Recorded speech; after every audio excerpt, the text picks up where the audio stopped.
Hello ဆွီတီလီတို့အားလုံးပဲမင်္ဂလာပါမိမိထားတော့မှပြန်လည်ကြိုဆိုပါရစေအခုရိုက်ပေးချင်တာကကြတော့ဒီအခြေအနေနဲ့ပတ်သက်ပြီးတော့ရောက်တက်ရရပေါ့နော်မြင်သမျှအကုန်လုံးကြည့်ပေးမယ်အခြေအနေနဲ့ပတ်သက်ပြီးတော့ရောက်တက်ရရဘာဖြစ်မလဲဆိုတာကိုကြည့်ပေးမယ်ပေါ့နော်ရွေးချယ်စရာပိုင်းလေးနှစ်ခုရှိပါတယ်ဒါကတော့ Thailand region general region ဖြစ်တဲ့အတွက်ကြောင့်မို့လို့ single တွေရော RS တွေရောဘယ်အချိန်ကြည့်အကျုံးဝင်ပါတယ်အဲ့တော့ပိုင်းလေးတွေယူလိုက်ကြရအောင်နော်ဒီ Citron အရင်တုန်းလေးကတော့ Pi 1ဖြစ်ပြီးတော့ဒီအချောတုံးလေးကကြတော့ Pi 2ဖြစ်ပါတယ်ကိုနဲ့ကိုက်ညီမဲ့ခြင်းနဲ့ပေါ့နော်ကိုအတွက် energy ရလာတဲ့အစွဲဆောင်နိုင်ဆုံးဖြစ်တဲ့ပိုင်းလေးတစ်ခုကိုရွေးချယ်လိုက်ပါ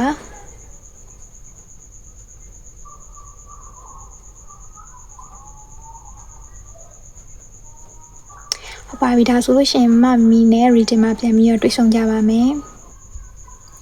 ဖိုင်ဝမ်လေးတွေအားလုံးပဲမင်္ဂလာပါအရင်ဆုံးတွေ့ရတာကပေါ့နော်ဒီဖိုင်ကိုရွေးထားတဲ့သူလေးကလေဟို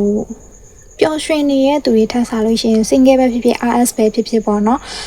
စိတ်ညစ်နေရတော့ဝမ်းနေနေရမျိုးတို့အဲ့လိုမျိုး energy မျိုးလာပြီးတော့ခံစားရတယ်ပေါ့နော်တချို့ဆိုလို့ရှိရင်ဒီ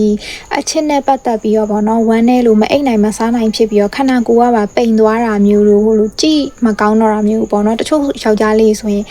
မုတ်စိတ်တွေပါရှေ့လာတာကိုမရိပ်တော့တာတို့ပေါ့နော်အဲ့လိုမျိုးတချို့ main ကလေးဆိုလဲအဲ့လိုတွေပဲဖျို့ဖျဲတွေဖြစ်သွားပြီးတော့အဲ့လိုမျိုးစိတ်ခံစားလိုက်ရတဲ့အနေအထားမျိုးတွေရှိနေရဆိုတာမျိုးတွေ့ရတယ်တော်တော်များများပေါ့နော်တွေ့ရတဲ့လူအ ਨੇ စုပဲပေါ့နော်ဒီပိုင်ရွေးထားတဲ့သူအ ਨੇ စုပဲsingle ဖြစ်ဖြစ် RS ဖြစ်ဖြစ်အဆင်ပြေပြေနဲ့ရှိနေပြီးတော့အရင်ကထပ်ပို့ပြီးတော့လှလာတယ်နောက်ပြီးတော့ဟိုအသားညိုတဲ့သူလေးပါတယ်ပေါ့နော်အဲ့လိုမျိုးအဆင်ပြေနေတဲ့သူလေးတွေကအဲ့လိုပုံစံလေးတွေကတော့အ ਨੇ ငယ်ပဲတွေ့ရတယ်ပေါ့နော်ပုံမှန်ပဲကြောင်းနေတင်းနေသွားတယ်ကိုယ့်အကိုလှုပ်ရှားရှိရလေးလှုပ်နေတဲ့သူလေးအရင်ကထပ်လဲပို့လှလာတာလေးတွေတွေ့ရပါတော့ဒါလူအ ਨੇ စုပေါ့ဒါဆိုလို့ရှိရင်ဒီပိုင်ရွေးထားတဲ့သူလေးတွေရဲ့ပေါ့နော်ဒါ appearance လေးကိုမြင်ရတဲ့လောက်လေးပြောပြပေးရပါတော့စာပြီး reading လေးကိုဖတ်လိုက်ကြမယ်ဒီမှာအရင်ဆုံးမြင်ရတာကပေါ့နော်ဒီပိုင်ငွေရေးထားတဲ့သူတွေကလေဒီ tarot ကဆိုတာကတော့ဒီအတိတ်ရဲ့အခုလက်ရှိပြစ္ဆုတ်ပံရဲ့နာမဲ့အနာဂတ်ရဲ့သုံးမျိုးစလုံးကိုမြင်ရတာဖြစ်တဲ့အတွက်ကြောင့်မလို့ဒီတချို့သူတွေအတွက်ကတော့အတိတ်မှာနာကျင်ခဲ့တာ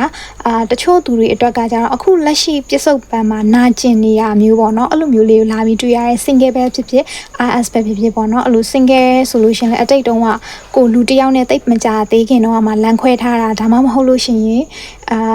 situationship တစ်ခုဖြစ်နေပြီးတော့မှပေါ့နော်ကိုရဲ့ crush ကနေပြီးတော့အဲ့လိုကိုထားခဲ့တာမျိုးတို့ဒီအခြေအနေကနေပြီးဆက်ပြီးရက်တက်ပြီးတော့ကွာအဆင့်တက်လာပြီးချစ်သူမဖြစ်တော့တာမျိုးတို့အဆရှိသဖြင့်အဲ့လိုမျိုးခံစားရတဲ့အပိုင်းလေးရှိရဲပေါ့နော်တချို့ RS တွေကကြတော့လက်တလောမှာအခြေအတင်ဖြစ်နေရညင်းခုန်နေကြပါပေါ့နော်တချို့ကြလည်းညှိနှိုင်းနေကြတယ်ပြန်ပြီးအဆင်ပြေဖို့အတွက်ပေါ့နော်တချို့ကြလည်းညှိနှိုင်းလို့မရတော့ဘဲနဲ့လမ်းခွဲလိုက်တဲ့အခြေအနေကိုလည်းရောက်နေပြီဆိုတဲ့ဟာမျိုးကိုဒီမှာလာပြီးတော့တွေ့ရတယ်ပေါ့နော်အဲ့တော့ဒီပိုင်းမှာဆိုရင် single ပဲဖြစ်ဖြစ် RS ပဲဖြစ်ဖြစ်အဲ့လိုနာကျင်နေရတယ်ဆိုတဲ့ဟာမျိုးပေါ့နော်အရန်အောင်မှာဝမ်းနေနေရတချို့ဆိုမိန်းကလေးတွေမကဘူးဒီပိုင်ကြည့်နေရယောက်ျားလေးတွေပါဟိုဝမ်းနေလို့ခံစားရပြီးတော့မျက်ရည်ကျနေရဆိုတဲ့အခြေအနေမျိုးတော့ရောက်နေပြီဆိုတော့လာပြီးတော့တွေ့ရတယ်ပေါ့နော်အဲ့တော့ဒီလာမြဲ future မှာဆိုလို့ရှိရင်တော့ဒီပိုင်ကိုကြည့်နေတဲ့သူတွေကပေါ့နော် single ပဲဖြစ်ဖြစ် RS ပဲဖြစ်ဖြစ်ပေါ့နော်တကယ်လို့ RS တွေဆိုလို့ရှိရင်လည်းပြတ်သွားပြီးအတိတ်ကလူကပြန်လာတာမျိုးမဟုတ်ဘူး single တွေဆိုလို့ရှိရင်လည်းကိုယ့်ရဲ့ဒီလက်ရှိမှာပေါ့နော်အဲ့လိုမျိုး situation ရှိဖြစ်ခဲ့တဲ့သူတို့ဘာလို့အဲ့လိုတစ်ခုခုပေါ့နော် crash တို့အစရှိတဲ့အဲ့လိုပြန်လာသိချတာကတော့ဒီပိုင်ကြီးတွေတော်တော်များများ80%သောသူတွေအတွက်ကကြတော့လူဟောင်းနေပြန်လာတာမျိုးလုံးဝမဟုတ်ဘဲနဲ့လူသစ်နဲ့တွေ့ဆုံရမယ်ဆိုတဲ့ဟာမျိုးကို single အတွက်ကော RS အတွက်ကောမြင်ရတယ်ပေါ့နော်ကျန်တဲ့ဒီ 20% သောသူတွေလောက်ပဲပေါ့နော်အဟောင်းနေပြန်လာတာမျိုးတို့ single အဖြစ်ဆက်ရှိနေတာတို့ဒီလက်ရှိချစ်သူနဲ့ပြန်တွဲတာမျိုးအဲ့လိုအနည်းစုလောက်ပဲရှိရဆိုတဲ့ဟာမျိုးတွေ့ရတယ်ပေါ့နော်လူသစ်ဖြစ်ပါတယ်ကိုပို့ပါတယ်ဝင်လာတဲ့သူတွေဒီပိုင်ကိုရွေးထားတဲ့သူတွေအတွက်ပေါ့နော် तू ကဟိုကိုထက်အသက်ငယ်တဲ့သူဒါမှမဟုတ်ရွယ်သူတကယ်လို့မှအသက်ကြီးမယ်ဆိုရင်တော့မှ तू က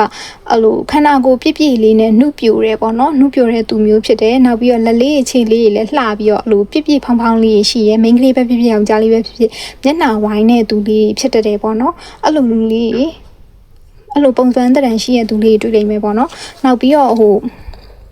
ပို့ပြီးတော့ဖြစ်နိုင်ခြင်းများတာကကိုထက်အဲ့လိုအသက်ငယ်လူငယ်ဆန်တဲ့ပုံစံလေးပေါ့နော်အသက်အစမ်းလေးတွေတီထွင်ဖန်တီးရတော့ game ဆော့တာကိုကြိုက်တာမျိုးအဲ့လိုလုံးဝတက်တက်ကြွကြွ active ဖြစ်တဲ့သူမျိုးပေါ့နော်အဲ့လိုလူမျိုးတွေနဲ့လာပြီးတော့တွေ့ရမယ်ဆိုတာကိုမြင်ရတယ်ပေါ့နော်ဒါကတော့ဖိုင်ဝမ်အတွက်မြင်တာကိုပြောပြပေးရဖြစ်ပါတယ် Hello ဖိုင်ထူးတို့ရေဒီဖိုင်ကိုရွေးထားတဲ့သူတွေကပေါ့နော်အချစ်ကြောင့်နာကျင်နေရတာတို့ဘာလို့အဲ့လိုမျိုးဝမ်းနေရတာတို့တွေက single ပဲဖြစ်ဖြစ် RS ပဲဖြစ်ဖြစ်လူအ ਨੇ စုလောက်ပဲတွေ့ရပေါ့နော်ဒီအများစုကကြတော့ဟို single ဆိုလို့ရှိရင်လည်းအဲ့လိုလူတစ်ယောက်နဲ့ပြီးဆုံးသွားပြီလို့အသစ္စာနေရကြာနေပြီပေါ့နော်ဘဝသစ္စာနေရကြာပြီအဲ့လိုမျိုးဟို RSD ဆိုလို့ရှင်လဲတချို့တော်တော်များများပေါ့နော်အတွဲတွေကဟိုမြဲတာမျိုးတို့ဘာလို့အဲ့လိုပုံစံလေးရှိရဲနောက်ပြီးတော့ဒီပိုင်ကိုရွေးထားတဲ့သူလေးရဲ့မှာဟို main ကလေးအများစုอ่ะပေါ့နော်အဲ့လိုပူလုံးလေးနဲ့ချစ်စရာကောင်းတဲ့ခန္ဓာကိုယ်တွင်ပြင်မျိုးရှိရပေါ့နော်တချို့ကကြတော့ဟိုအရက်ရှင်တော့မှကွာအဲ့လိုခန္ဓာကိုယ်ပြည့်ဖောင်းလေးနဲ့အဲ့လိုလုံးလေးနဲ့ချစ်စရာကောင်းတဲ့ပုံစံလေးကိုပေါက်တယ်အဲ့လိုပုံစံမျိုးလေးတော်တော်များများပါတယ်ပေါ့နော်ချစ်စရာကောင်းကြတယ်နောက်ပြီးတော့တချို့ကကြတော့ယောက်ျားလေးပဲဖြစ်မိန်းကလေးပဲမျက်နှာတွေ့တဲ့သူလေးပါတယ်ပြီးတော့ဒီပိုင်ကိုကြည့်နေတဲ့အချိန်မှာစိတ်ညစ်စရာတိတ်မရှိတာမျိုးတွေအများစုပါတယ်ပေါ့နော်အဲ့လိုလေးလာပြီးတော့တွေ့ရတယ်ဒီလက်တလုံးမှာဆိုလို့ရှိရင်တော့ Tarot မှာစပြီးကြည့်ရမယ်ဆိုလို့ရှိရင်အဲ့လိုတကယ်လို့ပေါ့နော်ချစ်သူရှိရဲ့သူတွေကပို့များတယ် single ထက်စားလို့ရှင်ပေါ့နော်အဲ့လူတွေကကြတော့လေဟိုဒီတစ်ဖက်လူနဲ့ကိုယ်နဲ့ဘဝရှိရဲ့အတွက်ပေါ့နော်အဲ့လိုညှိနှိုင်းတိုင်ပင်တာမျိုးတို့ရှေ့ဆက်ပြီးဘာလို့ရင်ကောင်းမလဲဆိုပြီးဆွေးနွေးကြတာတို့နောက်ပြီးတော့လက်ထပ်ဖို့အတွက်စုဆောင်းကြတာမျိုးတို့လက်ထပ်ဖို့အတွက်ပေါ့နော်အဲ့လိုငွေကြေးစုဆောင်းတာတို့ဒါမှမဟုတ်လက်ထပ်ပြီးနေရတစ်ခုလေးမှာနေဖို့အတွက်ကိုပြင်ဆင်နေရမျိုးတို့အဲ့လိုလေးတွေလုပ်နေရမျိုးတွေတွေ့ရတယ်ပေါ့နော်ဘယ်ချိန်လောက်ကြာရင်ငါတို့တော့မင်္ဂလာဆောင်ကြမယ်ပြီးရင်ဘယ်လိုလေးလုပ်ကြမယ် honeymoon ထွက်မယ်အဆိုင်ရှိပြီးအဲ့လိုညှိနှိုင်းတိုင်ပင်နေရတို့နှစ်ဖက်မိဘကိုအတိပေးရမျိုးတို့အဲ့လိုလေးပါတယ်ပေါ့နော်ပြီးတော့လည်းဒီမှာကြည့်ပါအောင်မိုက်တယ်ပေါ့နော်အဲ့လိုတကယ်တမ်းလဲဒီ85%လောက်ကတော့ဒီပိုင်ကြည့်နေတဲ့သူတွေမှာ RS တွေပါမယ်ဆိုရင်လက်ထပ်ဖြစ်သွားလိမ့်မယ်ဆိုတဲ့ဟာကိုလည်းတွေ့ရရပေါ့နော်